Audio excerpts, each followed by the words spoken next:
জানো তো, একটা ছেলের যদি না কাজ কাজ যদি না থাকে, তুমি যদি বাড়িতে বেকার হয়ে থাকো না, অনেক অনেক বাধা বিপত্তি আসবে। ঘরে তো খাওয়া দাওয়া তো বন্ধ হয়ে যাবে। ইউটিউব এরপর এতটা কঠিন হয়ে যাবে মনিটাইজেশনে, আমি কখনো ভাবতে পারিনি যে আমার সাথেই এমনটা কেন হয়। প্রথমে আমি অ্যানিমেশন করছিলাম, তারপরে অ্যানিমেশন এআই এসে যেতে সব শেষ হয়ে গেল। আমি যেহেতু 2D করতাম, তাতে আমার অনেক টাকাই জলে চলে যায়। তারপরে আমি ইনস্টাগ্রাম করলাম, ইনস্টাগ্রামে এই কন্টেন্ট ক্রিয়েটার লাইনে ঢুকলাম। কন্টেন্ট ক্রিয়েটার লাইনে ঢুকার পরে জানতে পারলাম, তখন আজ থেকে প্রায় 3 বছর আগে ইনস্টাগ্রামে দমে ভিডিও আপলোড করতাম। ইনস্টাগ্রামে নতুন ক্রিয়েটারকে ভাইরাল করে আমি দেখছি, তো ইনস্টাগ্রামে আপলোড করতাম। তারপর পরবর্তীকালে জানলাম যে ইনস্টাগ্রামে আর টাকা নেই। ইনস্টাগ্রাম টাকা দেয় না, এক কথা, যতক্ষণ না ব্র্যান্ড প্রমোশন আছে।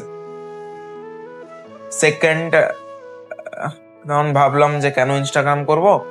দেখো, ইউটিউব করতে গেলে প্রচন্ড খাটনি ছিল। ইউটিউব আমি পারছি না, হার্ডলি 1-2 করে ভিউজ দিত।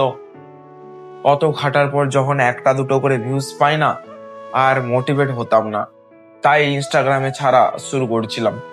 টানা 1.5 বছর ইনস্টাগ্রামে পোস্ট করলাম, ভাইরাল হলাম। সামথিং 20,000 ফলোয়ার্স ছিল। 20,000 ফলোয়ার্স থেকে ভাবলাম কেন ফেসবুকেও আপলোড করি, ফেসবুকে না কি টাকা বেশি কম, যাই হোক টাকা দেয়। ফেসবুক থেকে স্টার্ট করলাম। ফেসবুকে টানা 2 বছর খেটেছি।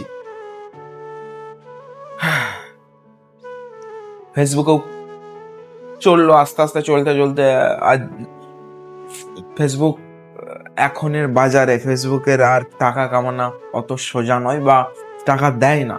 যদি না ফেসবুক, ইউটিউব বা ইনস্টাগ্রাম কিছু দেয়, কিভাবে খাটবো বলো? খাটতে আর মোটিভেট পাবো? এই ইউটিউব এলো, ইউটিউবেও এমন হাল, মানে মোটামুটি আমি যাতেই যাব সব শেষ হয়ে যায়। এখনো ইউটিউব হতে এখনো 6 মাস বাকি। তো প্লিজ হাত জোর করে বলছি, এই ভিডিওটা যতটা পরিমাণে তোমরা শেয়ার করো, প্লিজ এটা মোটামুটি 3-4 মিলিয়ন হিট করে দাও। আর কিছু বলার নেই।